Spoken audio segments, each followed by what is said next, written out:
E hoje eu vou ter a oportunidade de apresentar para vocês quem me ensinou a ler e escrever. Cadê a dona Rosângela? Fiquei sabendo que ela está aí. Tá?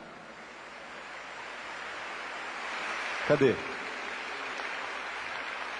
Faz favor, vem aqui, filhinha. Essa é a mulher que me ensinou a ler e escrever. Bom dia, coisa mais linda. Tremendo. Seu caderno era feio, mas ele não era feio, ele era feito com amor. Com amor. Nós estamos até combinando a roupa, você viu? Nós combinamos. Eu fico feliz de encontrar a dona Rosângela depois de tantos anos.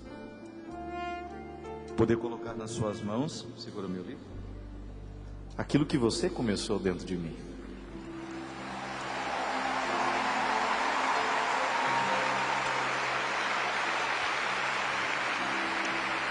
Porque eu me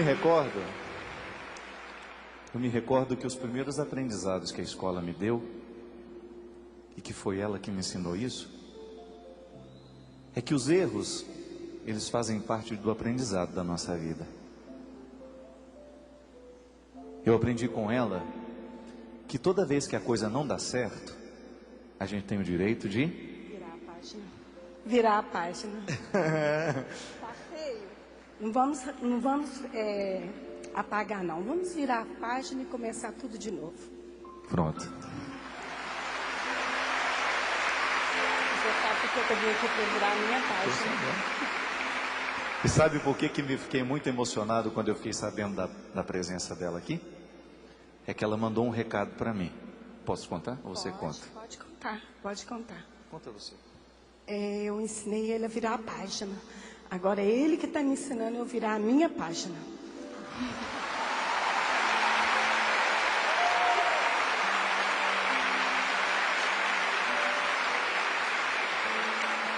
Aí eu recebi o recado dela assim: diga ao Padre Fábio que eu vim aqui para virar a minha página. Obrigado, dona Rosângela. Obrigado mesmo, senhora.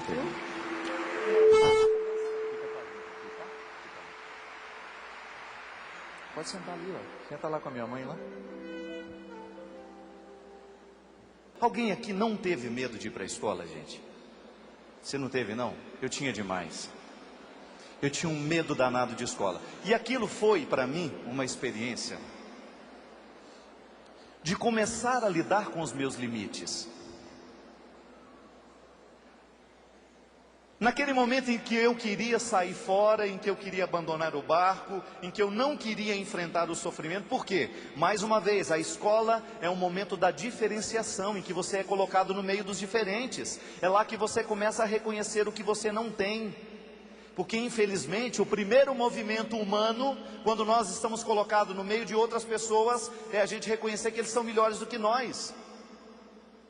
O limite que se estabelece no momento em que eu caio na tentação de esquecer quem sou eu, para prestar atenção no que o outro é. E aquele momento da escola era insuportável, porque você tinha que lidar com a pobreza. Eu sou pobre. Eu sou pobre, pobre, pobre de marré, marré, marré. Ele é rico, rico, rico. Pronto. Até as musiquinhas que a gente cantava lá era uma tristeza. Igual a gente lembra que a gente falou aqui das musiquinhas que a gente adormecia. Boi, boi, boi, boi da cara preta, pegue essa criança que tem medo de cá. E a gente tinha que dormir ouvindo isso. Na escola era mais ou menos assim, você tinha que conviver com esse sofrimento de ser você quem você é, de não saber. Eu me lembro, gente, que quando essa mulher falava, torneio dos fatos, porque eu tinha pavor de matemática. Posso nem falar o nome da Bernadette de novo, que ela achou que eu estava ficando bravo com ela. A Margarete, a Bernadette, a Gorete, tudo professor de matemática. Eu tinha pavor de matemática, desde a minha tenra infância.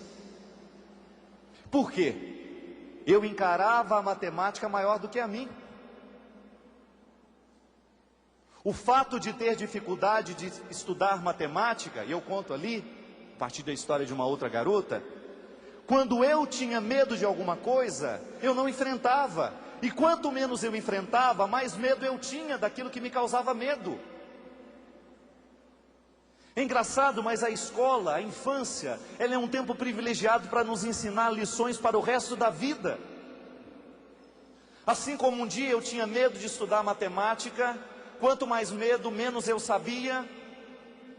Quanto menos eu sabia, mais eu tinha medo. Eu não respeitava o meu limite. Eu tenho dificuldade de aprender matemática, esse é meu limite. Mas a partir do momento que eu respeito, eu começo a lidar de maneira diferente com ele. Isso eu aprendi com ela. Então tá bom, se você não sabe, a gente vai buscar caminhos para aprender. Se existe alguma coisa nessa vida que lhe mete medo, que lhe causa medo, respeita. Mas não permita que o medo seja determinante, porque senão você vai ficar eternamente com medo. E eu costumo dizer que os fantasmas, eles sobrevivem do nosso medo. Pode observar, quando a gente tem medo do sofrimento que a gente está enfrentando, ele se torna maior do que é. Como a menininha que estava desesperada porque o namorado foi embora. Olha nos olhos deste fantasma e vê se ele merece esse respeito todo. Muitas vezes o nosso sofrimento é duplicado dentro de nós, porque nós alimentamos a experiência do medo. Sofrimento não é para a gente ter medo, é para a gente ter coragem de enfrentar, porque senão ele vence. É o momento em que você se fortalece para saber, eu não posso enfrentar isso de qualquer jeito, eu tenho que reunir as minhas forças. Porque se no momento em que ele se coloca diante de mim, eu já coloco nele a coroa de vencedor, não me resta mais nada. Mas se diante do sofrimento, eu vou agir hoje da mesma maneira como eu agia quando eu era criança, sem ter que enfrentar as minhas dificuldades. Por que eu não queria ficar na escola? Porque eu tinha saudade da minha mãe. Eu tinha medo de ficar longe dela. Mas se um dia a gente não enfrenta esse medo, nós vamos ficar colados na mãe o resto da vida. E nós não vamos ser nada nessa vida, se a gente fica agarrado na saia da mãe. Chega um momento em que a mãe precisa passar pelo sofrimento de deixar embora, e o filho precisa passar pelo sofrimento de se desligar. Não é possível continuar maduro eternamente dependente, do mesmo jeito que a gente era quando era criança. A relação tem que mudar. E a escola nos ensina isso, a estabelecer com a vida um pacto de verdade. Seja honesto com a vida que você está escrevendo. Seja honesto com os medos que você sente. Seja honesto com aquilo que verdadeiramente merece o seu empenho. Seja honesto com aquilo que verdadeiramente merece a sua atenção. Pode ser que a gente esteja perdendo tempo na vida, porque nós estamos dando atenção àquilo que de verdade não precisa ser. Com detalhes bobos. É igual quando você aprendeu regras de pontuação na escola. Você aprendeu que um ponto no lugar certo, ele faz o texto ser melhor compreendido. Foi a dona Rosângela que me ensinou isso. Que o texto tem que ser bem pontuado, senão você não vai ler direito. Minha gente, na nossa vida é do mesmo jeito. Às vezes está um PT com uma bagunça danada na nossa vida, é porque a gente não põe o ponto no lugar certo. Quanta falta faz uma exclamação na vida da gente? Uma exclamação serve para quê? Para dizer, para nesse lugar que aqui tem uma emoção sendo contada. Eu amo você. Diferente de ponto final, eu amo você. www.amovocê.acabou. Né? Não, a exclamação está dizendo que falta uma emoção. A emoção no lugar errado, ela causa desgraça. É igual falar assim, sua mãe morreu, recebeu a notícia agora. Não. A exclamação no nosso rosto, na nossa expressão, ela dá notícias do que a gente está sentindo. É como você chegar na casa de uma pessoa e ela vai falar assim, que bom que você veio, né? Então você encontra a pessoa, né? Ela fala assim, Estou muito satisfeita, minha sogra vem passar uns dias com a gente.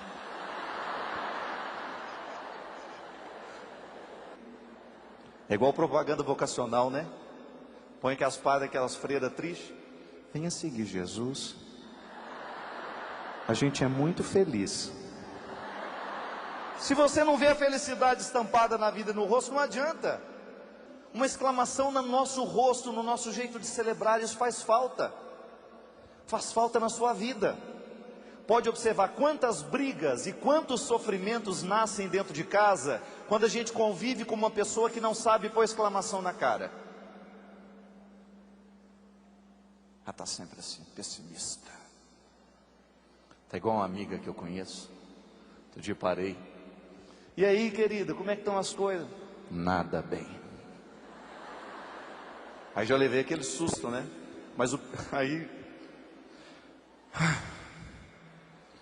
Mas a gente sabe que o pior ainda está por vir. Faltando exclamação, serenidade na hora de viver. Sabe, a gente tem o direito de ter os nossos momentos de baixa, mas nós não podemos permitir que a nossa emoção vá ficando trancafiada e que ela só venha para fora como forma de mágoa. Não, você tem que exclamar nessa vida. Nós temos que ser ponto de exclamação nesse mundo de hoje, para mostrar que seguir a Jesus nos faz felizes, nos coloca cheios de esperança, mesmo quando as dificuldades existem em nós. Às vezes no texto que é um sofrimento na nossa história, o que está faltando é um ponto de exclamação para nos ajudar a viver aquilo.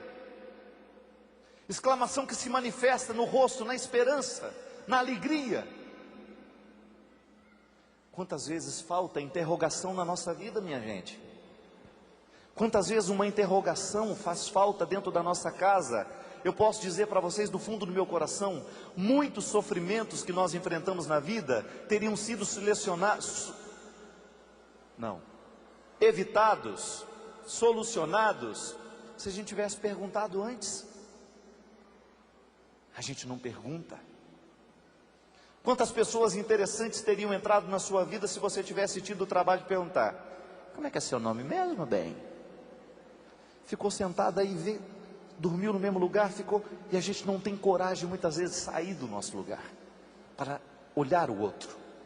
O sofrimento às vezes vai embora no momento que chega pessoas na nossa vida.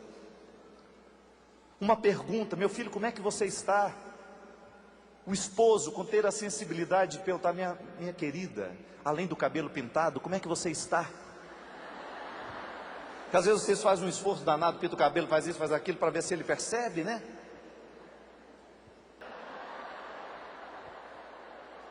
Às vezes o que falta no relacionamento, e boa gênese dos sofrimentos, é essa capacidade de perceber o outro. Às vezes a nossa percepção do outro está tão prejudicada pela nossa pressa, pela nossa indiferença, que a outra tadinha está fazendo todo esforço para ver se chama a atenção da gente, e a gente não consegue perceber o outro. Oh meu Deus, que falta faz uma vírgula, né? Dar calma ao processo do amor, da vida. Como nos falta vírgulas. Tudo corre. Já sai vestindo a roupa, comendo um pedaço de pão. Mãe, eu estou atrasado. Se você quiser ver, você tem que correr atrás e ficar olhando por baixo, né? Senão você não acha ninguém dentro de casa. Falta vírgula. Boa parte dos nossos sofrimentos estão na pressa que nós estamos vivendo. Nós somos apressados demais. Somos apressados demais. A gente olha depressa, a gente chega depressa, a gente sai depressa, e de repente vai ficando um vazio dentro de nós. A gente chega muito depressa na vida do outro, a gente sai depressa demais na vida do outro. Arruma namorado depressa, termina depressa, arruma depressa, termina depressa e vai. Que falta faz um ponto final? Você olha para aquela criatura com aquela cara de velório eterno. Parece que ela é uma sobrevivente do Titanic. Chegou a nado, de tão esgotada que ela está de força. Ela não está aguentando um vento mais forte, que ela cai. Aí você olha para aquela cara de: o que está acontecendo? Meu namorado, padre. Ah é? Tá namorando há quanto tempo? 22 anos. Aí ela já começa a engatar um choro. O senhor acha que ele está me enrolando? Imagina! Está só te conhecendo melhor para depois dizer que não quer. Ponto final. Quanto sofrimento se estende na nossa vida porque a gente não sabe pôr ponto final nas coisas. Chega, eu não sou seu objeto, eu não sou sua escrava. Ou você muda de vida ou vai ter que ir embora da minha vida.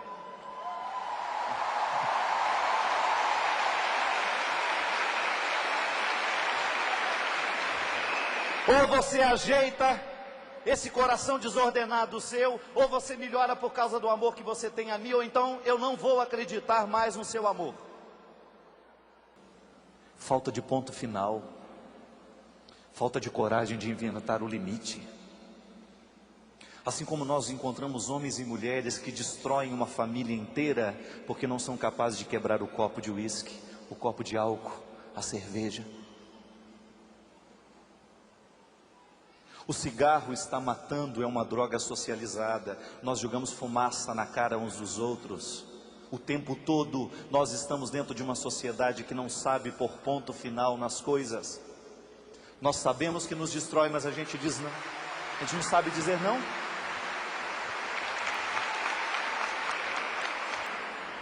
Às vezes o que nós queremos fazer com Deus é isso.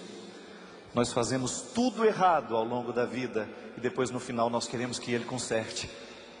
Mas há uma regra linda da vida: um círculo não pode ser quadrado. O milagre de Deus na nossa vida sempre pede a responsabilidade humana. Se o ponto final não vem no momento certo, minha gente, a gente não vai conseguir virar a página nunca. O nosso texto vai ser um desastre, a nossa vida vai ser uma experiência terrível, lamentável para quem colocar as mãos depois e vai ler. Essas são as lições do caderno. As regras da pontuação estão diretamente ligadas ao aprendizado que a dona Rosângela me fez e que hoje eu faço questão de dizer para vocês. Um dia eu aprendi tudo isso e achei que aquilo só se dizia respeito ao meu caderno, mas hoje eu vejo que isso é evangelho. Retome as lições do seu primeiro caderno. Refaça dentro de você a regra da pontuação. Viva diferente, minha gente. Olha quantas pessoas neste lugar, quantas pessoas nos assistem em casa hoje. Quanta vida pode ser transformada pelo poder de Deus. Deus pode, e eu tenho que poder com Ele. Deus não quer um bando de fracassados, Deus não quer um povo acorrentado.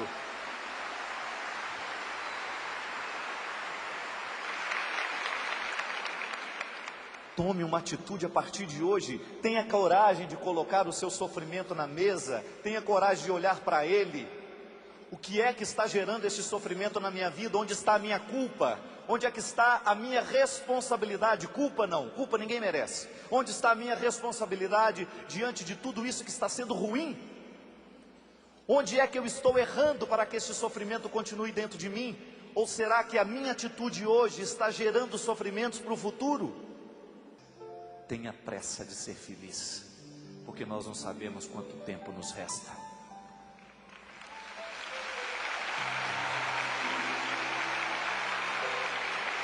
Tenha pressa de se reconciliar com seu marido, você não sabe quanto tempo você vai tê-lo. Tenha pressa de reconciliar-se com sua esposa, você não sabe quanto tempo você vai tê-lo.